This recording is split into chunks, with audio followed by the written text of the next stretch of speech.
Hoshimova va Iroda.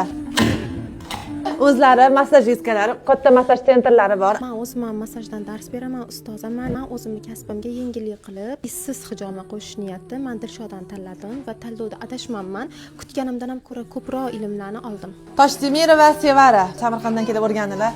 Samarqand viloyati Kattaqo'rg'on shahridan kelganman. Shahrimizda issiz hijomani targ'ib qilish maqsadim. Mansurova va Iroda. Hijoma mutaxassisiman. Malaka oshirish uchun kelgan edim. Reklamamiz ekan. Ustozimizni Instagramda ko'plab kuzatib, haqiqatan shunaqamikan yoki yo'qmikan deb ilm olishga kelgan edim. Haqiqatan amin bo'ldimki, har bitta o'quvchilar individual tarzda javob berib, darslarni o'zlashtirishibdi. Demak, bu fake xabar emas ekan. Ismatullayeva va Shahzoda. Maqsadim oilam tabibasi bo'lish, yaqinlarimga shifo ulashish. 15 yoshlarida hijoma, massaj, girudoterapiya, olovli terapiya kurslarini bitirgan o'quvchim mushtarik. 15 yoshimda hijoma mutaxassisi bo'ldim va to'g'ri ustoz tanladim. Bahodirova va Madina. Darslarimiz zo'r o'tdi, nazariy ham, amaliy ham zo'r o'tdi. Dilshod opaga kattakon rahmat aytaman. Sizlarga ham tavsiya qilaman.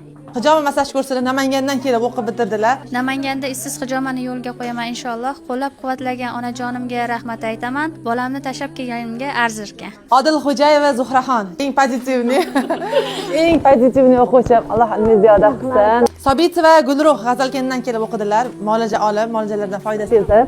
Beknazarova va Dilrabo Navoiydan kelib o'qidilar. Men bu yerga Navoiy shahridan keldim. Uchta kichkina farzandlarimni tashlab kelganimga bu kurs 1000 barobar arzirkan. Ahmadova Bahora. Har bir kunimiz bilimga to'la o'tdi.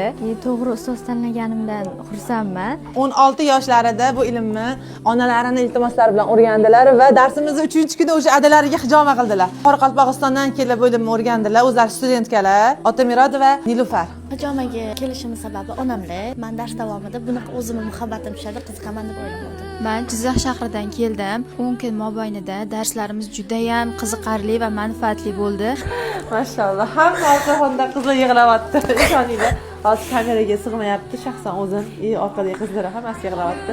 Meni tanlab, ishonch bildirib kelgan hamma qizlarga rahmat kattakon aytaman. Ya'ni hozirgi paytda, marketing rivojlangan paytda, konkurentlar ko'p paytda, reklama qilmasa ish sifati ko'rinmaydigan holatlarda ham aynan meni tanlab ishonch bildirib kelgan barcha qizlarimga, shu jumladan bugungi 52-patog o'quvchilarimga ham kattakon rahmat aytaman.